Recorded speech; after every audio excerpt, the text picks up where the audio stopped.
You talked about a seminal moment related to the end of the boom by some people's measures.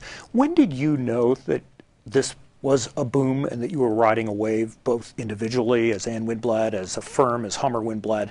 When did you know that a revolution was happening? The euphoria and the rapid growth, I don't think it was predicted by any venture capitalists. Remember, we are not the visionaries, we are the opportunists. So when did visionaries start coming in hordes? Just to give you an example, in 1990 we had just a little under 600 business plans come to our doorstep for software companies. Software had about $350 million invested in it by all venture capitalists that year. $350 million was about 3 days of investing in software and internet in the first quarter of the year 2000. So last year we saw over 10,000 business plans. People were leaving business school. They were leaving careers. So we knew that the volume had definitely picked up, certainly by 1995, but it wasn't a predicted event by venture capitalists. We're depending upon visionaries to bring us, the opportunists, a match where we are the best coaches for them. We can help them elevate onto the market map through our partners in industry, but definitely everyone became a visionary for sure by 1996, and it was certainly evident in 1994 that people were abandoning normal life to start internet companies. So how do you, as you say, as a financial opportunist and a very successful one, how do you know a visionary when you see one, a real one? It's very hard to figure that out. Many of our CEOs that take their companies public are first-time CEOs. Many are not. They've done it before. Certainly, proven experience. We like to see not just stars and stripes, but scars and stripes on, the sleeves of the entrepreneurs. It's the new entrepreneurs that are harder to judge. They usually have not had long careers before they're starting these companies. And we try our best to coach some of them to become long-lasting CEOs. Sometimes that doesn't work. We look for one capability, the ability to attract excellence. Can other intellectual capital glom around this person?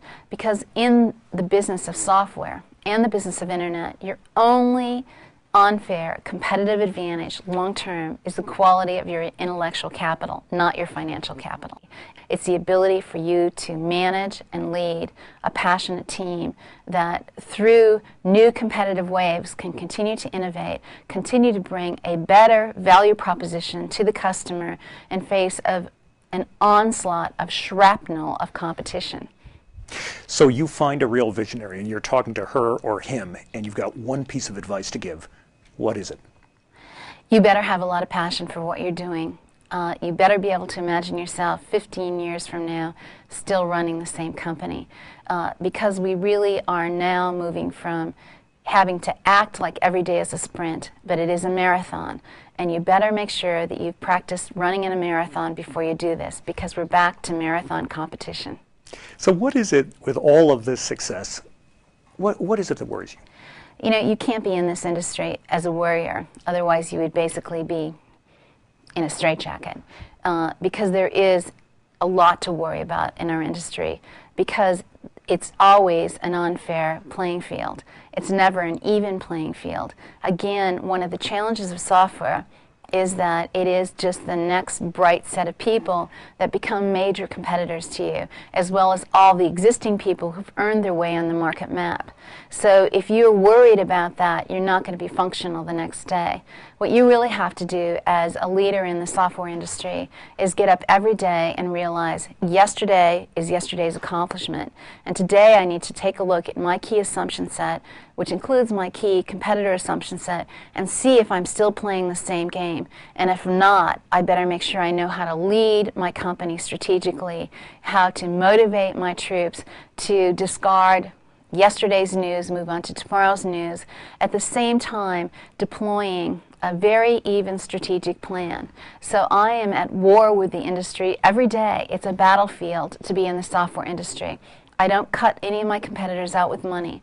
I don't cut them out by my fab plants or my ownership of inventory. I can only cut them out by strong leadership, constant innovation, and passion for the customer. You look at all this technological innovation, the 10,000 business plans you got last year. What is the next big thing? You know, every time I've said what the next big thing is, I've been wrong.